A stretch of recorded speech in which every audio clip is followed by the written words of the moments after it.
Vous écoutez Call Room, le podcast incontournable pour les passionnés de course à pied. Imaginé et créé par Runix. Que vous soyez un débutant ou un coureur chevronné, ce podcast est là pour vous guider. Alors, attachez vos lacets et préparez-vous à courir avec nous dans ce monde merveilleux de la course à pied. Bonjour à tous et bienvenue pour ce nouvel épisode de Call Room. Aujourd'hui, on est dans le sud pour la course de Marseille-Cassis et j'ai le plaisir d'avoir à mes côtés un marathonien français en grande forme en ce moment. Il s'agit d'Abderrazak Charik. Alors salut Zach, comment tu vas aujourd'hui à la veille de ta course pour Marseille-Cassis ? Salut tout le monde, écoutez, ça va très bien. Déjà 2 semaines qui se sont écoulées depuis Amsterdam. On va dire que l'euphorie est un peu redescendue maintenant. La forme, je l'espère toujours, parce que en 2 semaines, on arrive à toujours à garder cette forme-là. Depuis, je me suis un peu entretenu, on va dire, au niveau des entraînements, en faisant un peu de footing, de quelques fartleks, etc. pour toujours rester dynamique en athlète. Et puis voilà, j'espère avoir de très bonnes jambes demain, telles qu'elles étaient à Amsterdam. Alors on va justement revenir sur cette course d'Amsterdam un peu plus tard dans ce podcast. Pour commencer, merci à toi d'avoir accepté de répondre à nos questions pour ce nouvel épisode. Avant de démarrer, je vais faire une rapide présentation. Tu as 26 ans, tu as 5 sélections en équipe de France jeune et 2 en senior. Tu as un record en 28 minutes 36 sur 10 000 mètres, en 1h2 44 au semi, et plus récemment, donc, tu as explosé ton record sur marathon en 2h08 minutes et 35 secondes. C'est ça. On va donc s'intéresser à ta saison sur marathon, avec le marathon d'Amsterdam notamment, ta vie d'athlète, les conseils que tu pourrais donner au niveau de l'entraînement, mais on va également parler du matériel et ce genre de choses. D'accord. Avant de revenir sur Amsterdam, tu avais participé au marathon de Berlin en septembre et tu avais malheureusement abandonné. Que s'était-il passé ? Tout simplement, en fait, on va dire que ça n'a pas été la course l'une des plus belles que j'ai courues. Déjà, j'étais très excité par ce qui est Berlin. C'est une course qui est très très connue pour être rapide, pour être si bien organisée, etc. Malheureusement, pour mon cas, ça s'est très mal passé pour une première expérience. J'ai pas voulu rentrer dans les détails dans mes posts suivants après Berlin parce que voilà, je ne voulais pas m'attarder dessus. Mais en fait, les 2 premiers ravitaillements, du coup le 5e et le 10 km, ils m'ont été pris. Ils ont été mal positionnés aussi, surtout au niveau des tables. Donc ça veut dire que quelqu'un t'a pris les ravitaillements ? Ouais, voilà, c'est ça. Et j'ai pu commencer à boire, entre guillemets, à partir du 15e. Donc moi, dans ma tête, je me suis dit, écoute, je suis pas quelqu'un qui aime boire beaucoup, mais j'ai dû mettre quand même l'accent dessus à partir du 15e, 20e, et là arrive à le 25e où j'ai vraiment pris une très grande dose.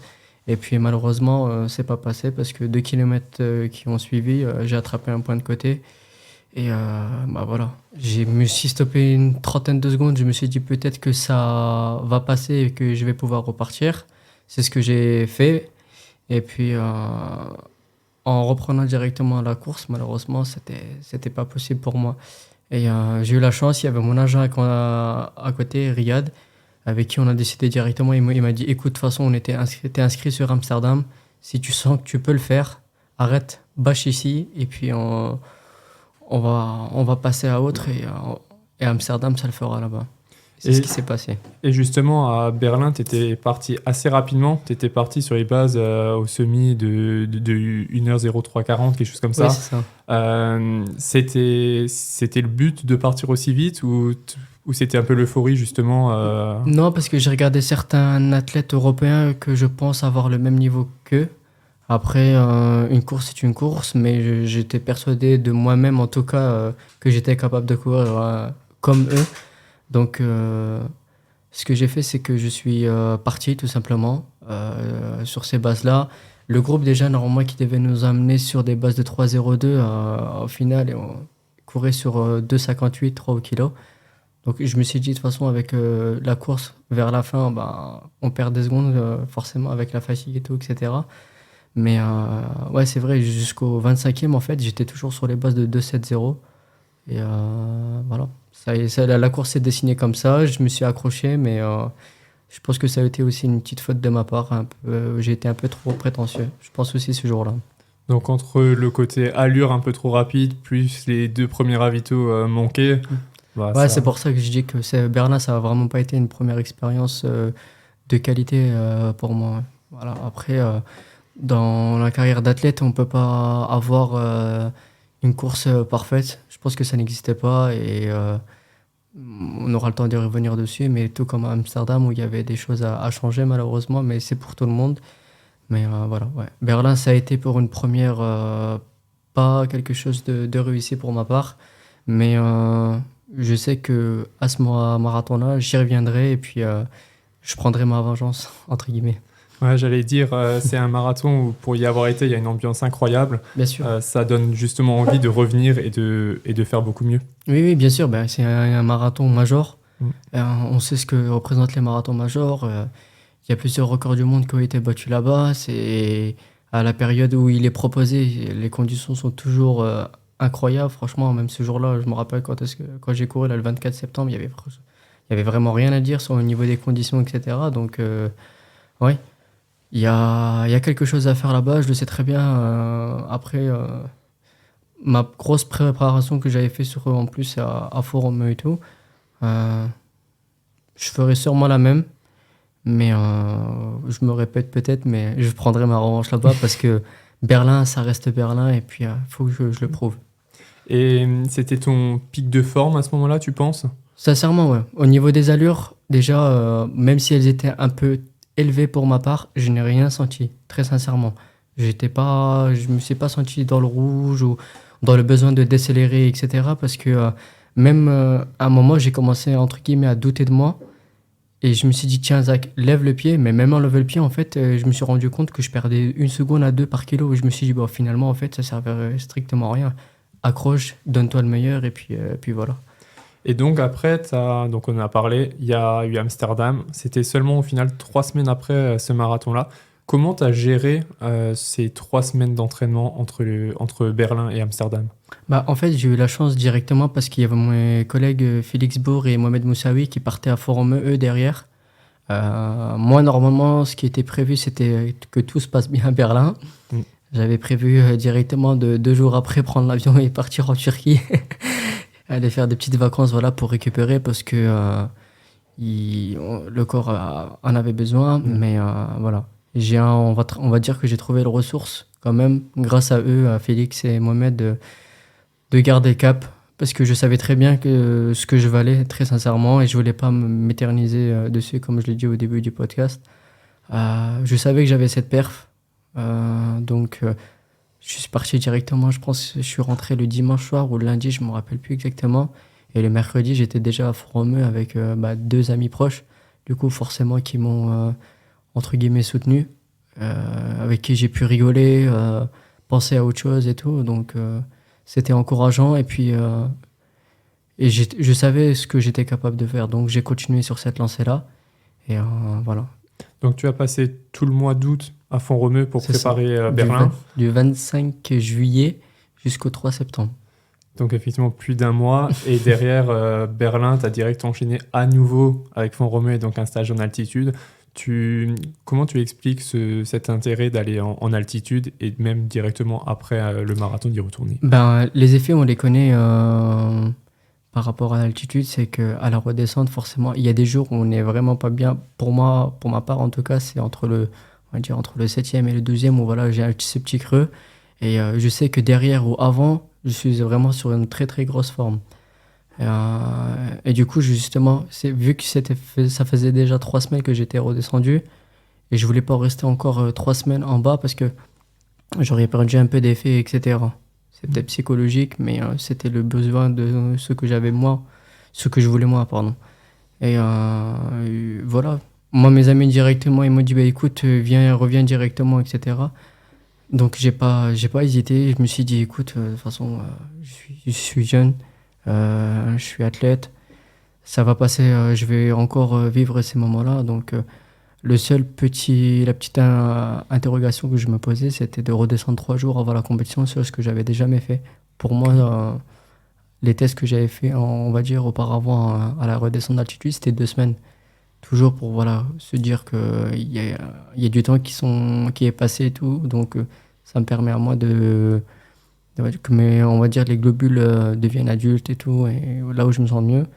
Mais bon, c'était un risque, mais plusieurs athlètes m'ont dit, voilà, n'hésite pas à redescendre 3 jours avant, tu verras les effets, ils sont pas mal. C'était une première et puis très sincèrement, j'ai bien apprécié, donc à refaire. J'allais dire à refaire du coup. Oui, bien sûr. Et, et quand tu repars sur un mini-cycle au final de 3 semaines entre 2 marathons, comment ça se passe l'entraînement? Tu vas continuer à essayer de garder juste la forme ou tu vas refaire des grosses séances derrière? Non. Très sincèrement, ce qui était décidé avec mon coach, c'est qu'on est resté sur des entraînements à footing fondamental. Donc pour moi, ça se situe entre 3,50 et 4 kilos. Bien sûr, on est en altitude, mais voilà, vu que j'ai passé quand même plus d'un mois là-bas, j'avais pas vraiment de différence par rapport en bas. Et ouais, j'ai pu mettre en place, si je dis pas de bêtises, une première séance, c'était des 30-30 le samedi. Après, j'ai pu faire une séance de VMA avec les garçons, je me rappelle plus, c'était des combien, des 300, il me semble, ou des 400.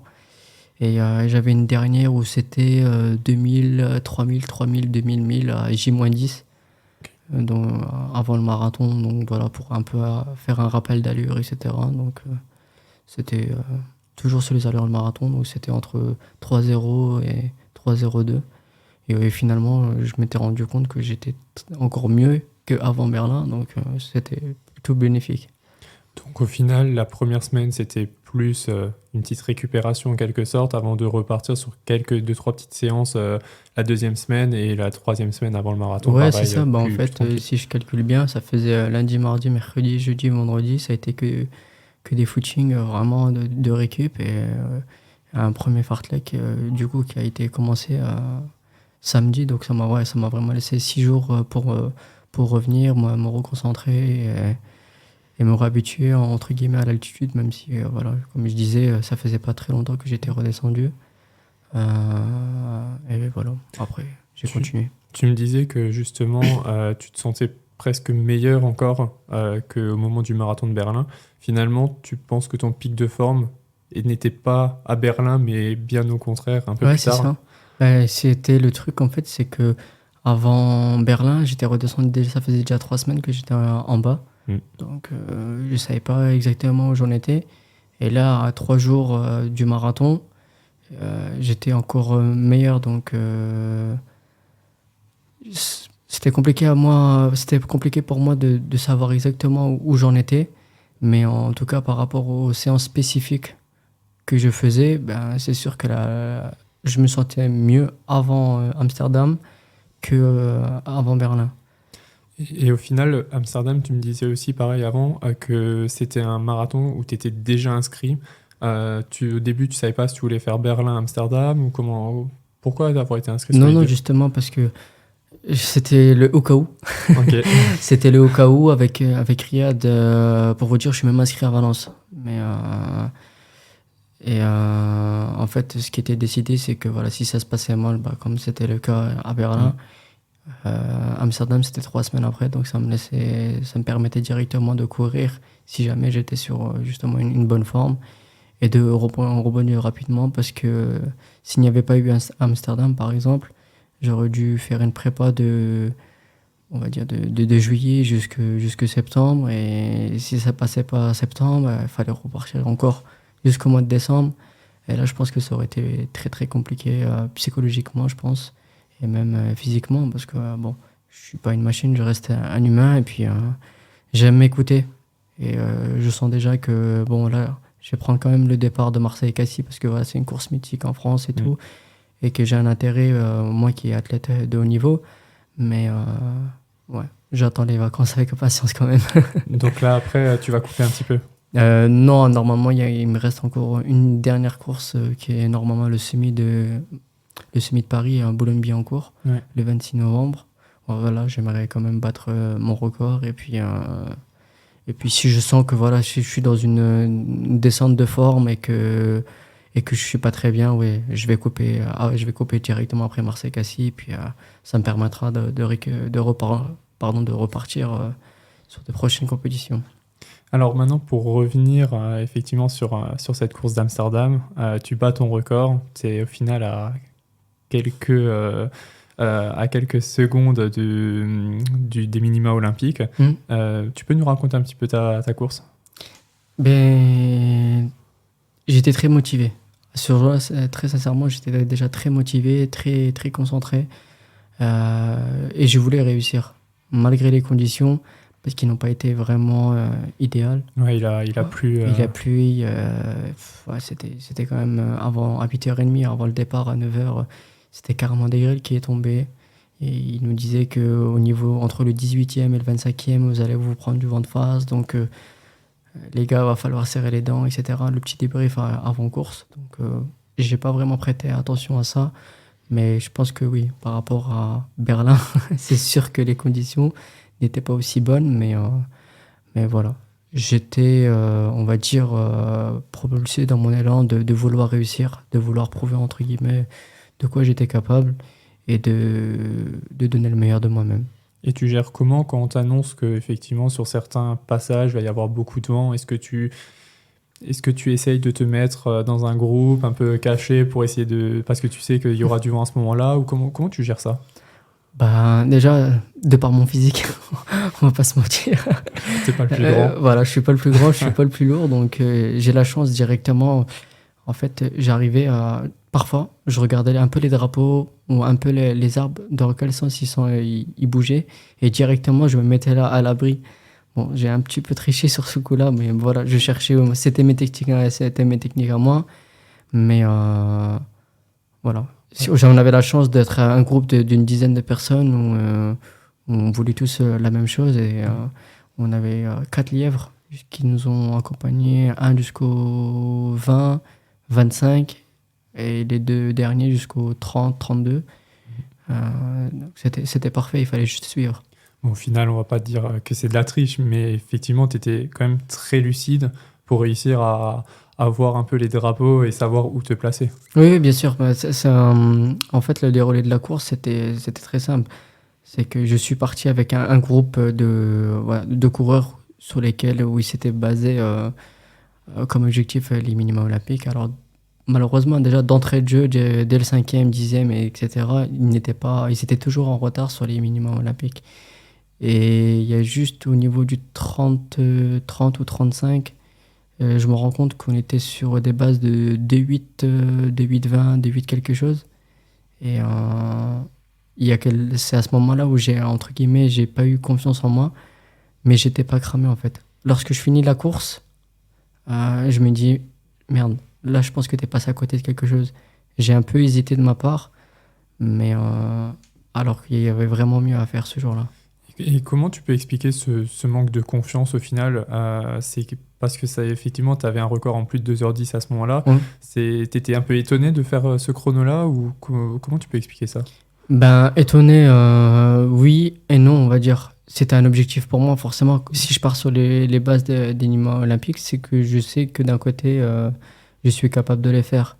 Après, moi, au niveau des temps de passage, je m'étais donné comme objectif au niveau juste en dessous de 2,9.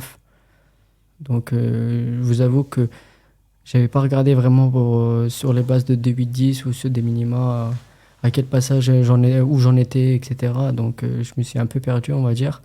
Et c'est au 35 ou au 40e, c'est là où je me rends compte que justement, ouais, j'étais inférieur aux bases que je m'étais donné, donc en dessous de 2,9. Et j'ai essayé de discuter avec les mecs, mais malheureusement, à partir du 35e, la fin de course, forcément là où tout le monde essaie de rester à l'abri pour essayer de finir dû à la fatigue, dû au vent, etc. Et je l'ai un peu payé, on va dire, mais bon, avec des regrets, mais aussi une satisfaction de ma part, parce que voilà, je pense que la perf, elle reste quand même très belle, à 26 ans, et puis voilà, c'est très encourageant pour la suite. Ah oui, carrément. Et puis, c'est une 9e performance française de tous les temps, 20e meilleure performance européenne de l'année. Enfin, voilà, c'est un chrono quand même monstrueux. Quand tu arrives vers la ligne d'arrivée et que tu vois ce chrono s'afficher, tu réalises ce que tu viens de faire? Bah ouais, je m'étais un peu regardé le marathon le mardi, il me semble, parce que voilà, j'étais un peu en jour off pour récupérer. J'avais carrément oublié que j'avais franchi la ligne avec les bras levés en criant. Donc ouais, il y avait ce côté euphorie. j'étais très satisfait et très content de ma perf. Et une fois que les émotions ils étaient redescendues, je me suis dit, mais en fait, Zach, c'était quoi ton objectif? Et je me rends compte que j'étais à quelques secondes des minima pour les Jeux. Et je sais que Valence va arriver très vite. Il y a des Français qui seront peut-être meilleurs que moi. Mais voilà. Mais au final, vu que tu me disais que ton objectif de base, c'était de faire moins de 2h09, ton objectif sur cette course, il est atteint. Oui, bien sûr, il est atteint avec, on va dire, avec satisfaction et il est atteint, mais je sais qu'il y a mieux à aller chercher quand même. Et justement, par rapport à ça, avant Berlin, tu disais que ton chrono de rêve, ce serait 2h0809. Aujourd'hui, c'est plus qu'à quelques secondes de ce chrono de rêve. Maintenant, en y réfléchissant, c'est peut-être plus que simplement qu'un rêve, mais c'est quelque chose d'atteignable. Ouais, bien sûr. Si on prend, si on est connaisseur d'athlétisme, on se rend compte que 25 secondes, c'est quoi? C'est 130 mètres, 140 c'est beaucoup mètres. et pas beaucoup à la fois. C'est beaucoup et c'est pas beaucoup. Donc, avant Amsterdam, oui, j'avais un record à 2:10:33. On me dit oui, les records, c'est 2:8:10. Bon, là, c'était plus de 2 minutes qu'il fallait aller gratter. Là, à 25 secondes, non, je peux le faire. Là, c'est pour un athlète, les Jeux Olympiques, et surtout à la maison en tant que Français, c'est quelque chose d'incroyable. Et puis, si je peux réaliser mon rêve d'athlète, d'atteindre ce Graal pour nous, les sportifs de haut niveau, ça serait... j'ai même pas les mots parce que j'en rêve. J'en rêve, mais je veux pas que ce soit un rêve. Je veux le réaliser parce que je sais que je suis capable. Ouais, et puis quand tu es à 25 secondes, c'est sûr que tu les vois au bout, donc c'est forcément un objectif qui est largement atteignable aussi. Et pour ça, maintenant, il reste au final pas beaucoup de courses. On parlait de Valence, mais c'est pas forcément un marathon que tu vas faire au final. Non. Derrière, il y aura Séville. Oui. C'est sur ce marathon-là où tu vas tout tenter. Oui, bien sûr. Il y a on va dire qu'il y a 2 marathons réellement. Il y a celui de Dubaï qui est en janvier et il y a Séville. Alors, très honnêtement, je ne pense pas courir à celui de Dubaï. Il faudrait vraiment que ce soit une surprise, des surprises.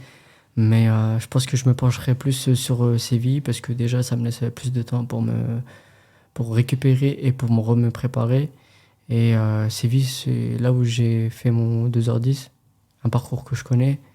L'organisation qui a été vraiment avec 0 défaut lorsque j'ai couru l'année dernière et tout. Donc, Et au final, c'est un parcours qui réussit souvent bien aux Français, puisque la plupart des Français ont leur temps de référence aussi fait à Séville. Alors, c'est souvent Valence ou Séville, c'est l'un des 2 marathons où les Français font leur temps de référence. Donc c'est quelque chose qui peut tout à fait marcher pour toi. Oui, je pense. Ouais, c'est ça. Ça a déjà plutôt bien marché, on va dire, à ma première participation. Et puis voilà, je pense qu'avec de l'envie, si proche du but, et puis et avec ma détermination, ça va jouer, je pense que ça va jouer là-bas parce que même si certains athlètes courent à Valence, je pense qu'ils joueront aussi le jeu à Séville. Et d'un côté, pour moi, c'est une chance parce que j'aurais couru à Amsterdam en octobre. Et le prochain marathon, c'est en février, le 18. Et pour eux, on va dire, ça va être un peu un handicap d'enchaîner Valence en décembre et puis Séville en février. Après, il y a Nico qui l'a fait. Ça a plutôt bien marché pour lui. Donc, bon, je leur souhaite quand même de réussir et de réaliser leur rêve, la performance qu'ils souhaitaient atteindre. Mais voilà, on est amis, je pense, en dehors, mais là, il y a un challenge qu'on veut tous réaliser. Et puis, voilà. La course à pied, ça reste au final quand même un sport en quelque sorte individuel. Donc là, pour le coup, sur la course, c'est un peu chacun pour soi. Ouais, c'est ça. C'est ça. De toute façon, il y a un nom qui se joue derrière. Il y a une fierté de courir à domicile. On sait que les retombées qu'on peut avoir derrière, auprès des mairies, des sponsors, des partenaires, et voilà, toute cette organisation qui nous accompagne. Et voilà.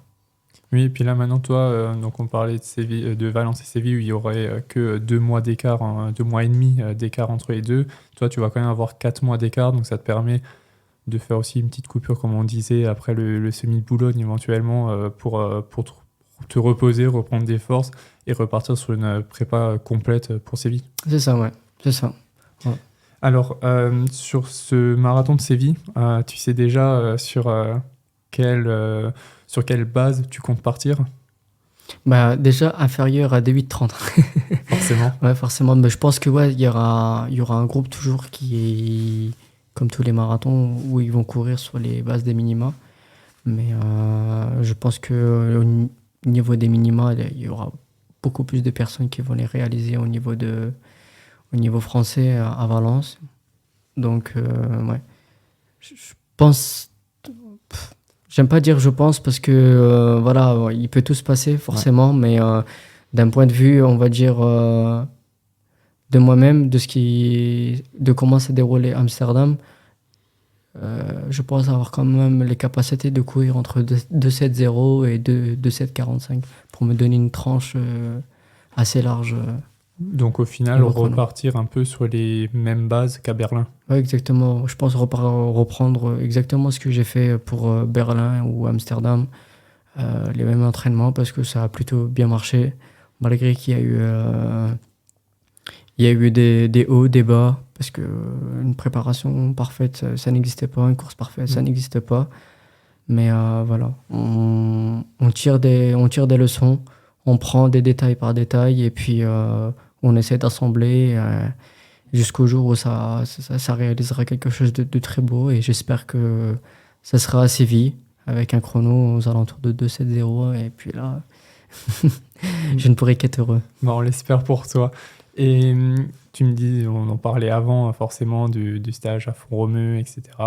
Là, pour le coup, Font-Romeu en plein hiver, c'est autre chose qu'en plein été. Est-ce que tu comptes repartir en stage en altitude? Alors peut-être, je sais pas, au Kenya ou ailleurs. Ouais, je pense que la seule option qui est pour moi, ça va être soit partir à zéro du coup, au niveau de la mer, dans un pays qui est assez chaud, ou alors le Kenya. Mais ouais, très sincèrement, je pense que je vais aller au Kenya au mois de janvier, juste avant la course. On repartir sur les 3 jours, 3 jours avant. Ça a plutôt bien marché. Il faut retenter encore le coup et puis voilà. Et surtout ne pas avoir de regrets ensuite. Oui, bien sûr, pas avoir de regrets. Et puis, de toute façon, c'est comme ça une carrière d'athlète. On essaie toujours de trouver le juste milieu, la chose qui marche parfaitement. Et puis on essaie d'assembler ça et voilà. Alors, pour parler maintenant un peu plus entraînement par rapport au marathon et notamment les stages que tu as pu faire, en théorie, pour toi, une prépa marathon, ça va être sur à peu près combien de semaines? Généralement, on dit 3 mois de préparation. Après, là, je l'ai fait vraiment sur quasiment 10 ou 11 semaines. Donc, j'ai un peu une semaine en moins. En comptant les 3 semaines de plus après Berlin? Non, avant. Okay. En comptant jusque Berlin, parce que j'avais déjà, entre guillemets, des petits restes de cet été où j'ai un peu pris du plaisir en courant sur 1500 mètres, 5000 mètres, 3000 mètres, histoire de un peu regagner un peu la vitesse. Et je sais que cet apport-là, ça m'a été plutôt bénéfique forcément pour être plus à l'aise sur des allures beaucoup plus longues. Et voilà, tout dépend du physique de la personne, de comment il se sent et tout, mais c'est sûr qu'une préparation en 6 semaines, ce n'est pas possible. Mais ouais, je pense entre 10 semaines et 12 semaines, ce serait ce qu'il faudrait, quoi. En tout cas, pour toi, c'est ce qui marche le mieux. Ouais, c'est ce qui marche le mieux. Et puis, parce que déjà, une prépa marathon, c'est beaucoup. Nous, il faut savoir qu'on court entre 160 et 200 km par semaine. C'est pas négligeable quand même d'essayer de raccourcir tout en faisant bien les choses. Ouais, justement, j'allais y venir à ce nombre de kilomètres. Il y a 2 semaines, on a eu Hassan qui nous disait que lui, c'était en moyenne 160-170 km. La semaine dernière, on a eu Duncan, donc aussi un marathonien, qui nous disait que c'est un peu plus de 210 km. Toi, tu es un peu plutôt dans faire pas mal de kilomètres ou être un peu plus raisonnable là-dessus? Non, être beaucoup plus raisonnable. Être beaucoup plus raisonnable parce que Une prépa marathon, de toute façon, on peut faire mille et une façons, mais les choses ne changent pas. C'est-à-dire les sorties longues, ça va être généralement entre 30 et 40 km pour les plus grosses. Des VMA courtes pour garder toujours ce dynamisme au niveau des pieds et ce confort de vitesse. Et puis après, voilà, il y a les séances spécifiques type marathon, je sais pas, par exemple, des 4 fois 5 km ou des 5 fois 3 km. Tout dépend de comment on se sent, de ce qu'on veut faire. Moi, il m'est déjà arrivé de faire des séances 2, 4, 6, 4, 2 par exemple, en termes de kilomètres. Voilà. Je pense qu'il n'y a pas de secret.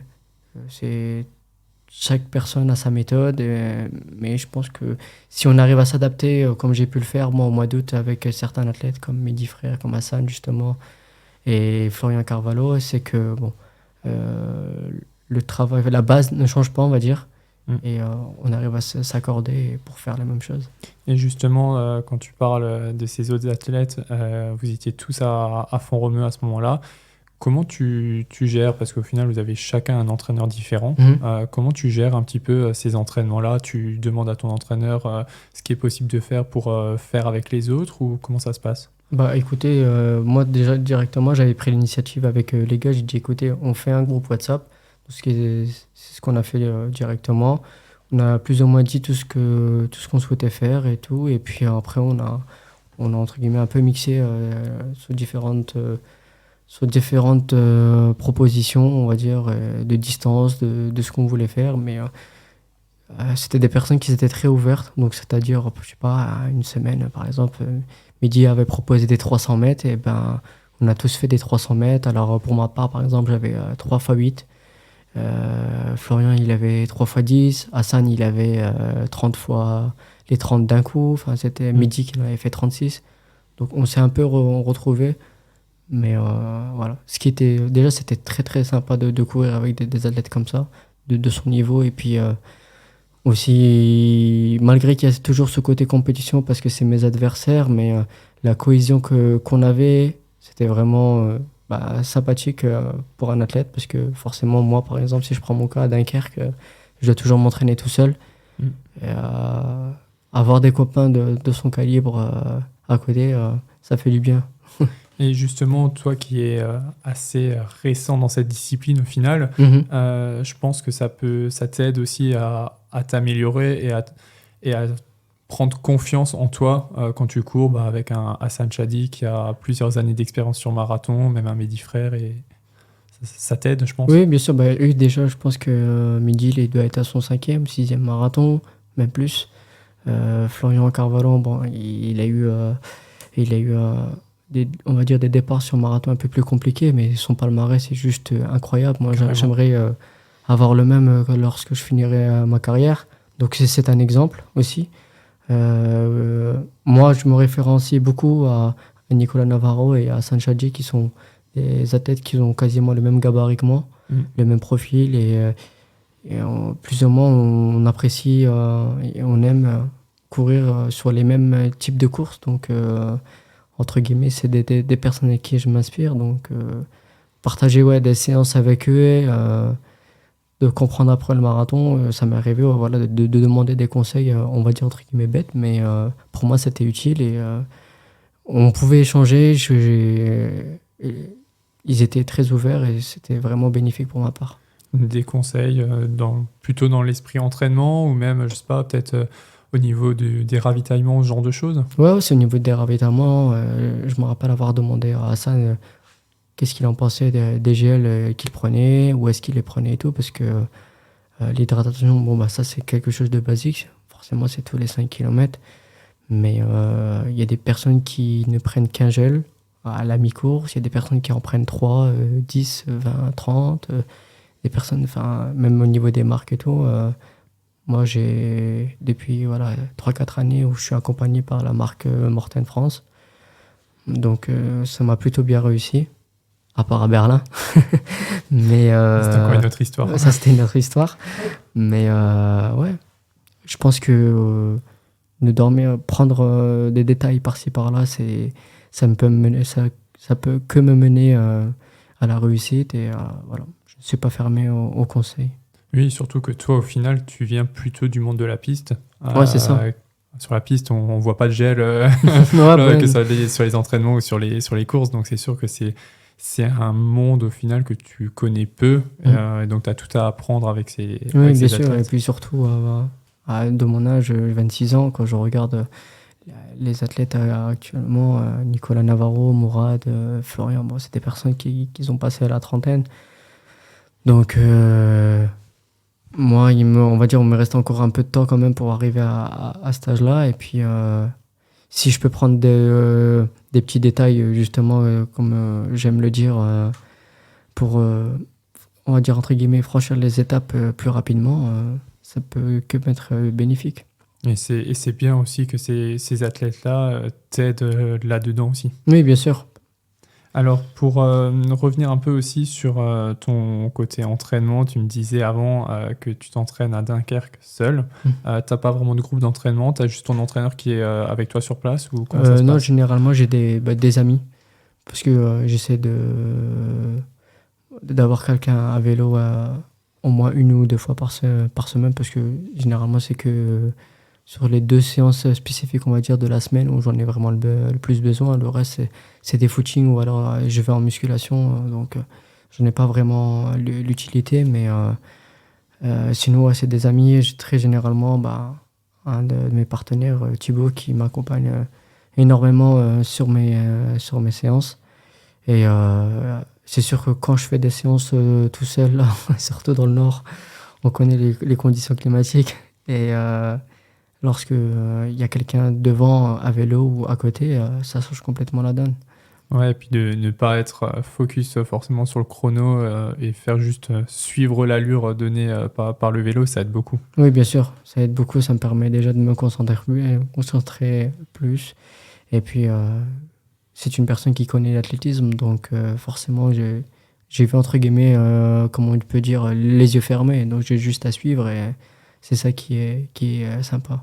Et quand on parle de séance, pour toi, une semaine type prépa marathon, ça va être à peu près quoi? Alors, on disait avant entre 160 et 200 km, mais en termes de séance tu vas souvent doubler. Comment ça se passe ta séance? Alors, je double le lundi, mardi, jeudi, vendredi. Une semaine type, entre guillemets, ça va être le lundi matin, une séance musculation avec un footing avant de 14 à 16 km. L'après-midi, ça va être généralement un footing d'1 heure avec 10 bonnes lignes droites, voilà, toujours pour rechercher cette facilité de course et puis pour garder ce dynamisme. Le mardi ou le mercredi, tout dépend de comment a été placée la semaine. Mais généralement, c'est plus le mardi matin où c'est la séance type véhément, on va dire, des 1, 45 ou des 300, 400, des 500, voilà. C'est des VMA qui vont être entre guillemets un peu longues, mais courtes par la distance. Le mardi après-midi, footing de récupération. Le mercredi, c'est qu'une fois. Très généralement, ça va être un footing de 20-22 km.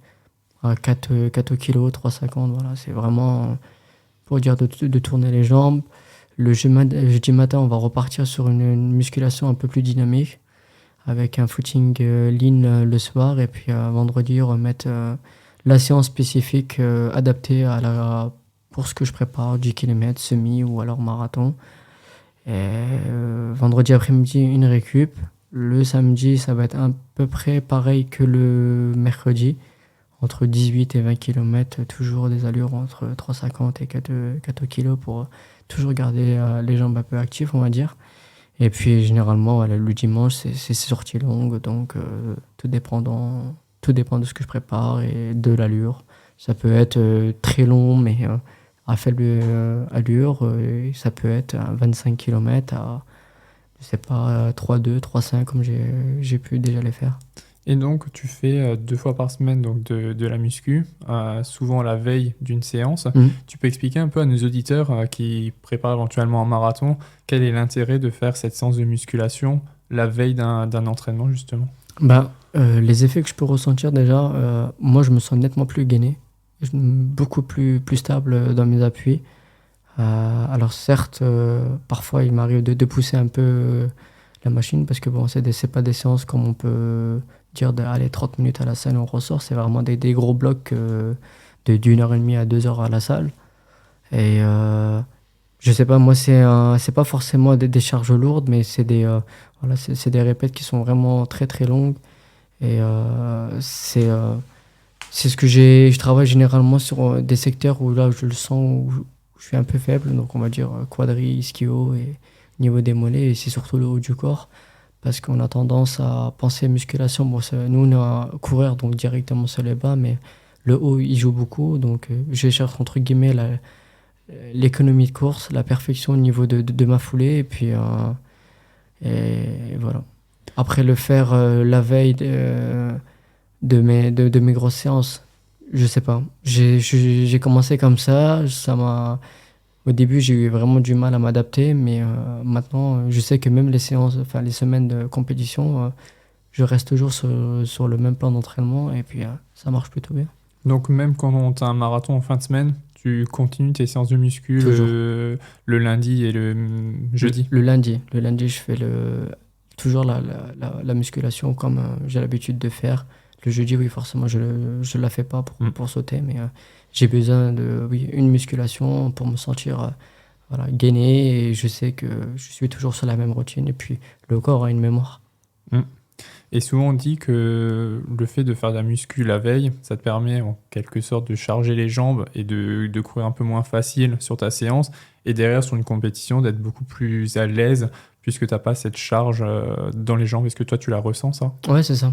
Quand je suis sur, on va dire, sur une semaine d'entraînement basique, forcément, mardi matin ou de vendredi, quand j'arrive à la séance, moi directement j'en parle à mon entraîneur, je dis oula, là je pense que les jambes ça va être critique. Mais je suis pas quelqu'un qui aime. Enfin, j'aime écouter quand même une sensation au niveau du kilométrage, au niveau des blessures et tout, parce que voilà, je fais quand même très attention. J'ai déjà vécu 2 grosses blessures et je ne vais pas héréditer une troisième, mais disons que la musculation fait partie de mon quotidien, entre guillemets, d'athlète. Donc j'essaie de commencer la séance et après, au fur et à mesure, je vois l'évolution. Il m'est arrivé d'arriver à l'entraînement parfois avec des jambes complètement défoncées, démolies de la musculation et au final j'étais vraiment très très bien donc voilà. C'est souvent à l'échauffement et ensuite une fois que l'échauffement est fait, la séance ça déroule plus Ouais, facilement. c'est ça, une fois avoir fait les 30 minutes d'échauffement et puis les lignes droites et la première répète forcément elle fait un peu mal mais au final le troisième, quatrième tu te rends compte que bah, t'es plutôt pas mal aujourd'hui et puis c'est une séance comme les autres donc voilà. Et- Focus et puis on donne le meilleur. Et tu peux peut-être rappeler les 2 grosses blessures que tu as eues auparavant? Alors, à la même jambe, j'ai eu en 2017 double fracture de fatigue. Ouais. Et ça m'est arrivé aussi une troisième, du coup, une fracture de fatigue à la jambe droite, pareil. Ça, c'était arrivé en 2022, où j'ai été en arrêt, du coup, de avril jusque fin août. Donc l'an dernier. Ouais, l'an dernier. Et du coup, c'est de là aussi où je suis parti vraiment de zéro pour le dire, jusqu'au marathon de Séville. Donc, et c'est là où, du coup, j'ai pu voir quand même qu'en ayant fait quelque chose un peu avant, ben, j'avais encore quelque chose à prouver parce qu'à Séville, j'étais vraiment dans l'inconnu total. J'ai pu courir, je crois, 2 courses. Avant, c'était un peu critique déjà au niveau des sensations. J'avais fait un 10 km en 29-20, ce qui n'est pas du tout ma référence. Mais voilà. Et est-ce que tu as changé quelque chose dans ce qui est de la préparation de l'entraînement par rapport à ces fractures de fatigue ou est-ce que au final, tu restes un peu sur ce que tu faisais déjà avant? Non, non, toujours ce que je faisais avant, mais disons du coup je suis beaucoup plus professionnel. Je vais pas mentir, j'étais quelqu'un bon qui pensait à entraînement, c'était simplement de courir, mais il y a les à côté qu'il faut changer. Il y a des habitudes qu'il faut commencer à prendre, surtout au niveau de l'alimentation, où je me suis nettement amélioré. Il y a des compléments Après, j'en prends qu'un seul pour moi, mais il y avait c'est la spiruline, par exemple. Je sais que ça me fait un bien fou au niveau de la récupération. Mais voilà, c'est des petites choses que petit à petit, je mets en route. Et ça marche plutôt bien. Voilà, j'essaie de regarder un peu ce qui se fait à droite à gauche. Tiens, pourquoi il prend ça justement? Quel effet ça fait? Quel a son impact au niveau de moi-même? Est-ce que ça peut marcher? Donc j'essaye, oui ou non. Et puis, voilà, la course à pied, c'est vraiment. Il y a mille et une façons vraiment de s'entraîner. Et je pense que j'en ai pas fini d'en apprendre davantage. Ouais, alors pour rappeler, la spiruline, c'est une algue C'est ça. qui a plein de bienfaits, que ce soit sur le fer, le magnésium, les vitamines. C'est ça. Toi, on me dit souvent qu'il faut les prendre sous forme de cure. Tu les prends quand, toi? Du coup, c'est essentiellement quand tu fais une grosse prépa marathon?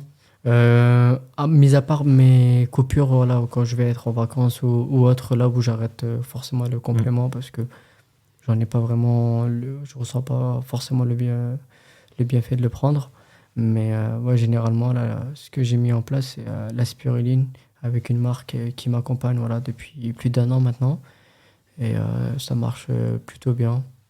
Je trouve que ça m'aide beaucoup au niveau de la récupération. C'est vraiment pas pour dire de faire un placement de produits ou Oui, autre, oui. hein. Je suis quelqu'un qui est très sincère et tout.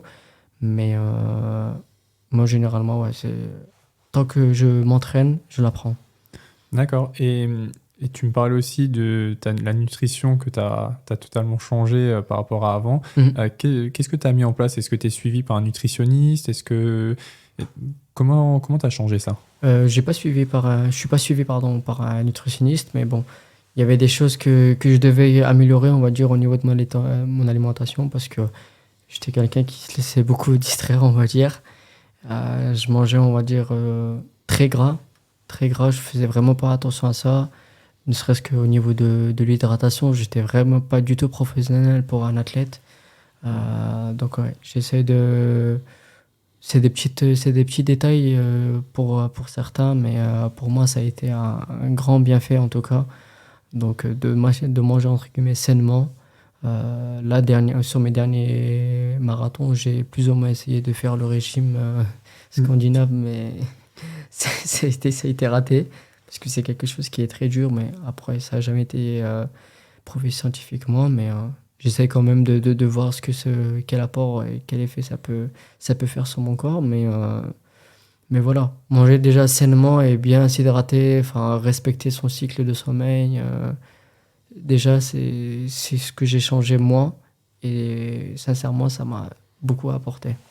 Et en continuant dans ce domaine de nutrition, marathon, etc., en veille de course, qu'est-ce que tu vas prendre, que ce soit en nutrition ou même à l'entraînement, qu'est-ce que tu vas faire comme entraînement sur une veille de marathon? Il n'y a pas vraiment grand-chose à faire, hein. Très sincèrement.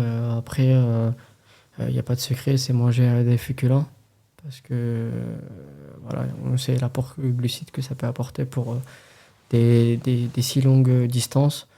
Donc, ouais, des pâtes, du riz, et puis en termes de veille de course, voilà, faire son petit footing habituel avec des petites excels qu'on a l'habitude de faire, et puis c'est parti, hein, parce que le plus gros du travail, il est déjà fait. Après, c'est juste ne pas avoir la pression, avoir confiance en sa préparation, et il faut l'avoir dans tous les cas, parce que se présenter à la ligne de départ avec des petites appréhensions, bah, c'est pas bénéfique, je trouve. Ça enlève un peu de jus, comme je peux dire. Mais voilà, faut avoir l'envie, et puis faut y croire et partir. Et toi, de base, tu es quelqu'un de très stressé sur une ligne de départ ou... Jamais. Jamais, jamais. Je suis justement, on me dit souvent que je suis trop funny, justement. J'arrive pas, entre guillemets, à me canaliser, mais moi, je trouve que je suis quelqu'un de normal. Enfin, je ne stresse rarement. C'est une bonne chose. Mais ouais, c'est une bonne chose. Et je sais m'amuser, je sais être sérieux. Et je sais que même si avant le départ, bon, il m'arrive de sourire, de rigoler et tout avec les amis, au coup de pied à terre, là, ça y est, je suis focus. c'est parti, quoi. Oui, quoi qu'il arrive, t'es concentré, mais t'as pas ce stress qui va te ronger et qui peut te faire perdre tous tes moyens. Ouais, c'est ça. Non, ça, je connais pas du tout. Tant mieux. Tant mieux. Alors, en parlant toujours de ce côté repas, le matin d'un marathon, selon les athlètes, différents athlètes vont manger différentes choses.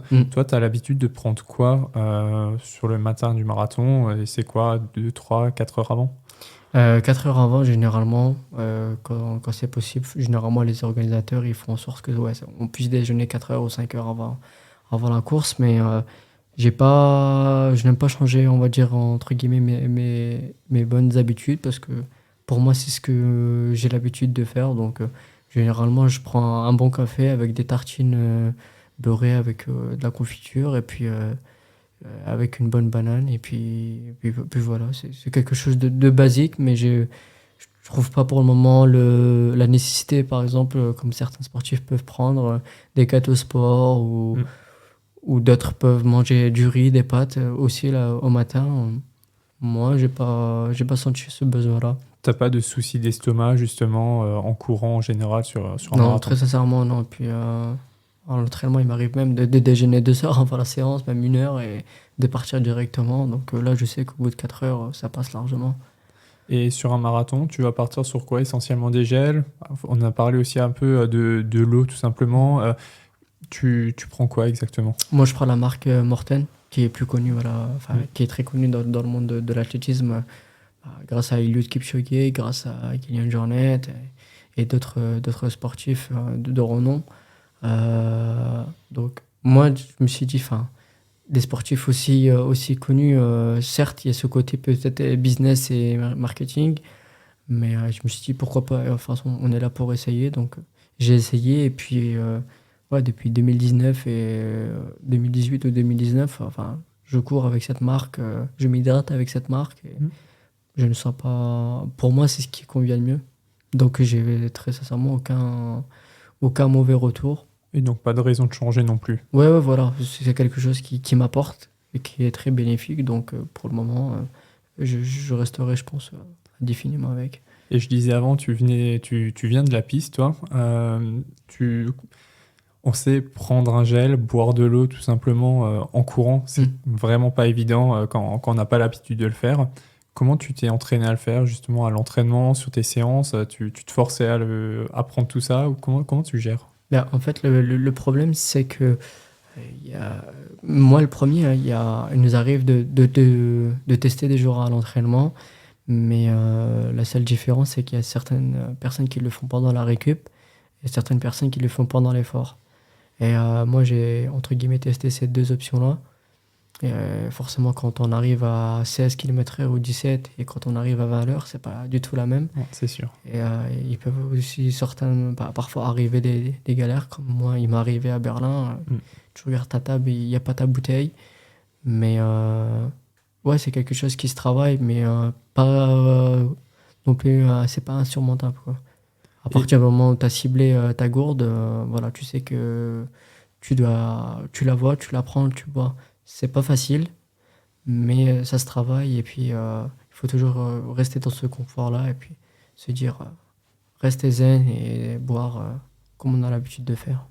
Et si maintenant tu peux donner un conseil à nos auditeurs qui nous écoutent sur le niveau de la nutrition sur un marathon, ce serait quoi ton conseil, que ce soit sur les jours avant ou le jour J? Est-ce que tu as un conseil à leur donner? Ça va pas être vraiment un conseil, mais je pense qu'il ne faut pas changer vraiment ses habitudes. On parlait déjà du régime scandinave. Ça, il y a des personnes qui le font, il y a des personnes qui le font pas. Je pense que tout dépend de la personne. Et je peux pas dire de moi-même. J'ai envie de dire à tout le monde d'essayer. Essayer, ça ne coûte rien. Et puis, si, ça peut avoir un manque au niveau d'énergie et tout. Tout dépend de comment on ressent les choses, mais... on a la chance de faire un sport où on a plusieurs tentatives. Je parle pas de haut niveau. Entre guillemets, les amateurs peuvent courir généralement tous les 2 mois un marathon, donc c'est plutôt bénéfique pour eux. Mais j'ai pas vraiment de conseils, ne serait-ce que garder ses habitudes et ne pas en faire trop. Voilà. rester sur des choses simples, s'hydrater, manger des choses basiques, des féculents, des légumes, fruits, peu importe, voilà. Et puis le reste, ça se fera tout seul. Et surtout, ne pas forcément du coup essayer des choses qu'on n'a pas l'habitude de Ouais, faire c'est ça. et qui pourraient complètement Ouais, c'est nous ça. mettre à mal. Le corps, comme je disais au début, il a une mémoire. Donc, ne pas la perturber, ça peut être le meilleur des conseils. Il faut toujours rester sur des choses qu'on a l'habitude de faire, des choses qu'on a l'habitude de manger. Alors, forcément, c'est sûr, si on mange très gras ou autre, ben oui, ça, il faut Ça va pas éliminer. aider. Ouais, ça va pas aider, mais si on reste sur des choses simples, ça va finir par être simple et ça vous amener à la simplicité, tout simplement. Oui, et puis si la prépa a été correctement faite, il n'y a pas de raison au final que ça passe pas. Oui, oui, très sincèrement. Et puis de toute façon, c'est pas la dernière semaine qui joue, hein. Tout à fait. La prépa, elle a été faite, c'est bien avant.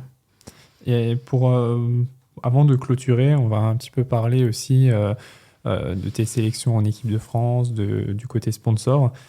Tu as 2 sélections en équipe de France senior, mais à côté de ça, tu as la double nationalité puisque tu es né en Algérie. Oui, c'est ça. Comment ça s'est passé pour choisir avec quelle nation tu allais courir? J'ai pas vraiment eu le choix, on va dire. C'est que j'ai commencé l'athlétisme déjà en 2013 sur un pari avec mon professeur. Donc, je les remercie. Grâce à eux, du coup, aujourd'hui, hein, j'ai pu atteindre un niveau vraiment où je suis très, très fier et satisfait déjà pour moi-même et pour mes proches, ma famille et autres. Qui, voilà, ça m'a sorti, on va pas se mentir, un peu sorti de la galère parce que derrière, je n'avais pas vraiment de bagages.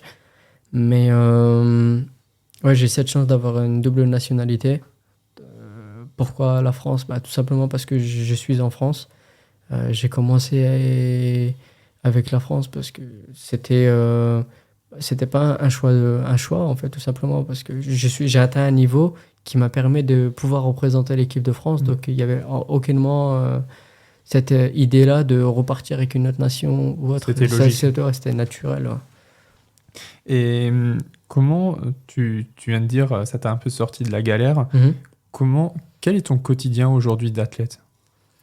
J'ai la chance, grâce à ASICS, d'être professionnel. J'ai la chance aussi, grâce à mon club, le Racing Multiathlon à Paris, qui m'accompagne financièrement. Après, c'est sûr que si on regarde par rapport à d'autres athlètes, je suis pas là pour me plaindre, mais je pense qu'il y a mieux à faire. Et puis, j'espère avec mon marathon d'Amsterdam et ma performance que ça a ouvert les yeux à certaines personnes. Là où je pourrais enfin, si je suis plus accompagné, montrer que je peux réaliser nettement plus de choses. Déjà, un simple exemple, là, par exemple, de juillet à septembre, là, quand j'étais à Fort-Romeu, j'étais au camp ASICS. Donc, 38 jours, par exemple, on sait ce que ça représente en termes de location et tout. Là, c'était à 0. Parce que ASICS avait ouvert un camp justement à Fort-Romeu, donc les athlètes sponsorisés pouvaient y aller gratuitement, donc c'était une pression en moins. Mais voilà, j'espère qu'on aura un peu plus confiance en ma personne, on va dire, et puis j'ai encore beaucoup de choses à prouver et je le ferai très prochainement. Donc si les chefs d'entreprise nous écoutent... Vous êtes la bienvenue, avec grand... Tu me parlais justement de ASICS et de ton club qui t'aide financièrement. Aujourd'hui, est-ce que tu arrives donc à en vivre de tout ça? Vivre, non. Parce que c'est pas des gros salaires, mais on va dire que ça peut m'accompagner dans ma préparation, déjà. J'ai pas non plus 0, donc je suis pas là à me plaindre. Mais ouais, je pense qu'il y a des choses à aller chercher grâce à ma performance et grâce à mes objectifs. Mais ouais, on est très loin de vivre en athlétisme, c'est très, très, très, très compliqué.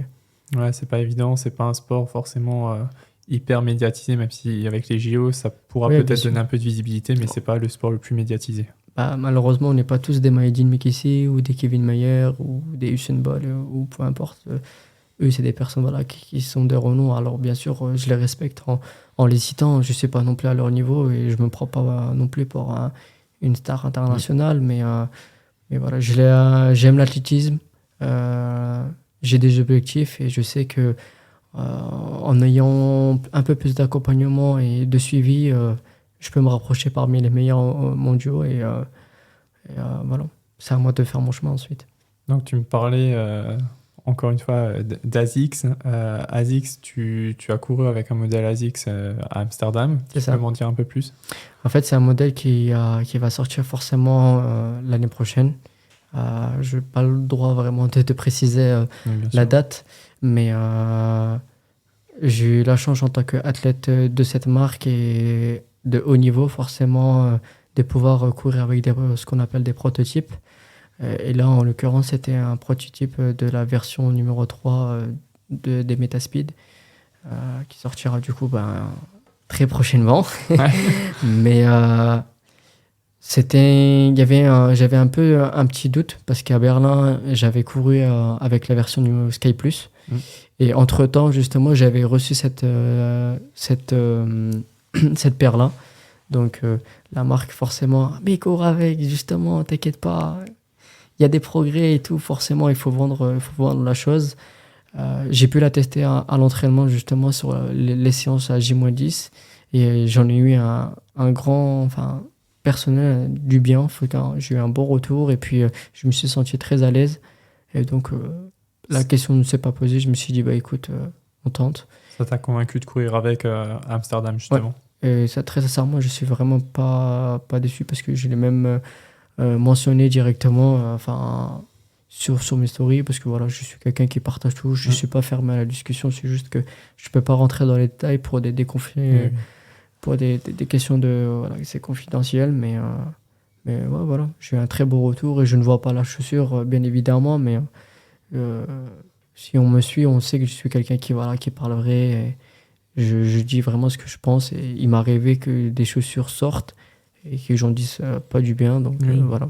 En tout cas, elle te convient et on te verra avec au pied à Séville. C'est ça, exactement. Toujours en parlant un petit peu de cette marque-là, au niveau rotation chaussures, quelle est pour toi ta rotation chaussures à toi, celle que tu vas mettre? Bon, on a compris pour la compétition, ça va être ce modèle carbone, mais derrière pour tes entraînements, ton footing un peu plus tranquille, tes séances fartlek, seuil. Si on regarde sur ASICS, je ne sais pas si tu as déjà fait un petit check-up de ce qu'ils proposent, mais c'est une des marques qui propose le plus de chaussures justement. en termes de gamme et c'est vraiment compliqué de s'y retrouver. Alors c'est vrai que parfois je suis là, je suis assis et puis avec mon ami Félix Bourg, on se dit tiens, on voit une paire, on dit tiens, viens, on l'essaye et on se donne des avis à nous deux et puis si c'est bien, voilà, on partage.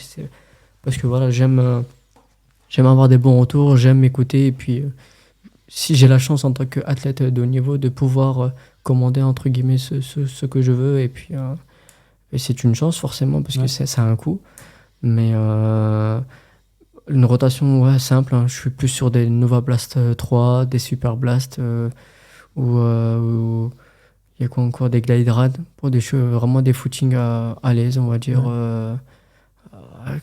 4,30, 4 au kilo, même il m'arrive même de courir à 5 au kilo avec des chaussures, voilà, forcément pas carbone, parce que c'est des allures de récup. Sinon, j'ai des chaussures comme les Magic Speed 2, par exemple, que j'aime beaucoup mettre sur des séances de fartlek en nature, où il y a une semelle qui est beaucoup plus importante que la 3, parce que la 3 elle est beaucoup plus, on va dire, fine. Okay. Et c'est là où je ressens le plus de dynamisme, donc je les mets plus justement sur la piste. Et après, voilà, le modèle compétition, c'est les carbones forcément, le haut de gamme, pour justement ne pas être défavorisé par rapport à mes concurrents. Ouais, aujourd'hui, le carbone, c'est presque une obligation au final. Bien sûr, c'est rentré. Au début, on me disait, ouais, mais ceci, cela, mais voilà, toutes les marques maintenant se valent. Et puis, d'un côté, c'est encourageant. Après, le truc que je trouve pas sympa, c'est les prix. Quand on regarde une marque concurrente, il n'y a pas longtemps qui a sorti une chaussure à 500 €, je me dis où va le monde, quoi. Mais bon, c'est du marketing et puis voilà. Ouais, et puis si maintenant des marques de toute façon commencent à augmenter les prix, il y aura forcément derrière certainement d'autres marques qui vont Ouais, suivre forcément, le ça va pas. monter. Et puis, entre guillemets, dans la crise qu'on est actuelle, c'est l'inconvénient, on va dire. Je trouve pas ça, on va dire, sympa pour nous, le coureur. Mm. Enfin, moi, j'ai la chance d'être sponsorisé, mais bon, si tout le monde y arrive et s'y retrouve, tant mieux. Et si maintenant tu devais garder, on va dire, une paire de chaussures, ta chaussure préférée, ce serait laquelle? Carbone ou pas carbone? Une et une? Une Alors, carbone et une sans carbone? Très sincèrement, alors, sans carbone, la Nova Blast 3. Ok. Ouais, c'est une chaussure vraiment il m'est arrivé de me faire des séances carrément avec, parce que c'est une chaussure très très polyvalente. Tu peux vraiment faire comme du footing actif, des séances, comme des footings cool. Et forcément, la footing, la chaussure, pardon, carbone, ça va être la Sky. Ouais. 1, 2 ou 3. C'est vrai que les trois sont bien. Ouais, Alors c'est pas ça. forcément le même dynamisme ou Ouais. pour la même distance, mais les trois sont vraiment bien. Ouais, bien sûr. Bah, déjà, par rapport à ASICS, moi, je sais que j'aime beaucoup courir avec la Sky, la première version, sur des distances comme 5 et 10 km.